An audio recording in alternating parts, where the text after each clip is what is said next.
How to think like a genius without being a genius. What does that actually mean? Well, you are about to find out. Look, we're going to go on a bit of an epic adventure where you start to see yourself with a fresh pair of eyes and really wake up to the fact that you are a rubber duck. No, that you are a genius, and the choices that you make each and every single day. In fact, what I'm going to say to you is very simple and very profound, and it's very easy to get your head around this, and it's also very easy for you to ignore what I'm about to say to you, but it's probably some of the most important information that I am ever going to give you. So let's first off look at what actually is a genius, and are you a genius? Look, you can go and look at the definition of it in the dictionary, and the definition in the dictionary will tell you it is someone who's extraordinarily talented, someone who's really gifted, you know, someone like a Cristiano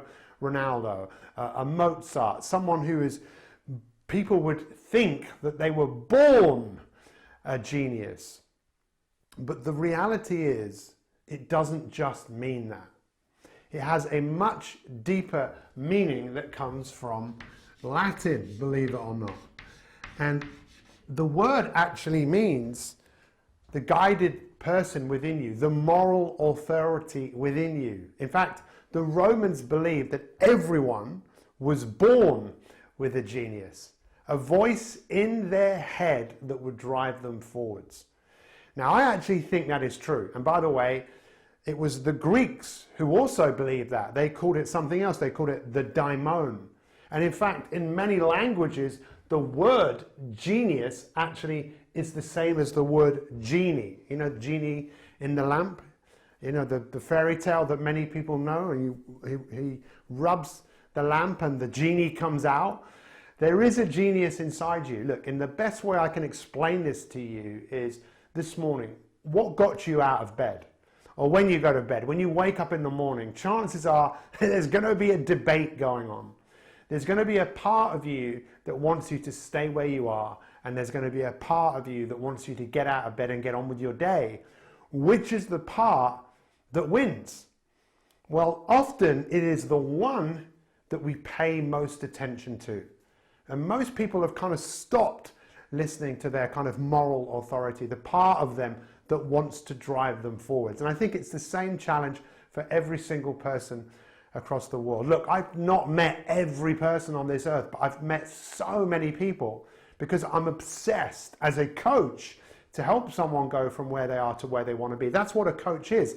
The word coach, since we're on looking at words, comes from a coach and horses, a Hungarian word, which means a coach and horses. Why would anyone go in a coach and horse? Well, it's obvious, right? Because they are somewhere, they want to go somewhere. How many times in your life have you decided that you're at point A and you want to go to B, right? So maybe you're unfit, you're unhealthy, there's something not right in your life, you want to start a new business, you are here, you want to go there. What is the chances of you actually closing those gaps? This is why for me, I am a big fan of coaching. You know, I've had coaches. I've coached people for over 30 years. I can't actually believe I'm saying that, but it's actually true, to get people here as fast as they possibly can, to help them wake up their inner genius, the voice inside them that wants to move forwards. But what's the biggest challenge we have around that? It's the opposing force. Look, just take a moment today, go outside and look at anything that is growing. Anything that grows has to come up against resistance. So the trees outside, the resistance they face is often the weather, the heat, the wind, the rain, the snow. But it has to keep growing. If it doesn't grow, it dies. And the challenge that we have as human beings is we just have this thing called choice, the dignity of choice. You could choose to move forwards, you could choose to stay where you are.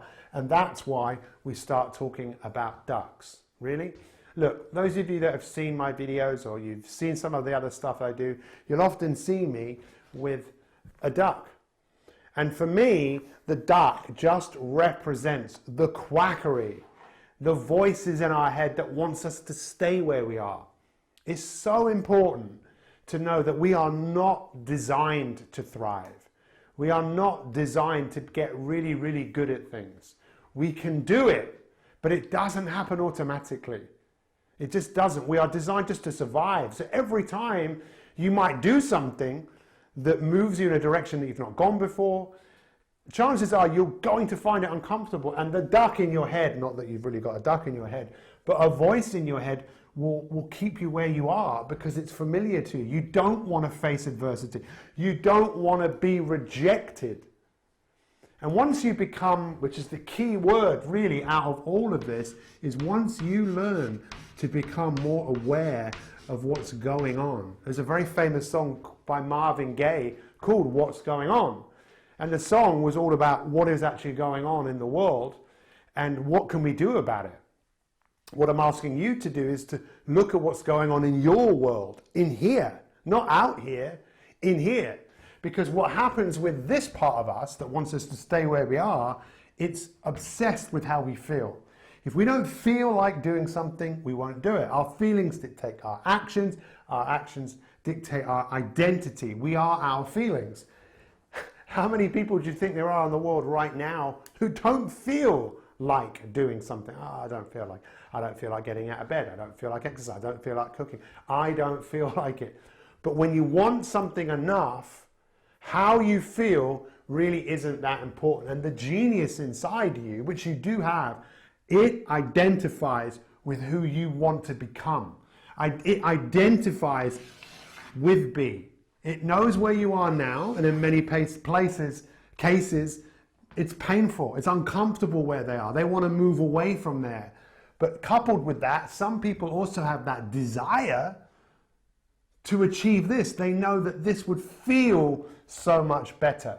So they don't care that they don't feel like doing something. They identify with where they want to be. They'll take actions in alignment with that, and the feelings follow. So it's got nothing to do with how you feel.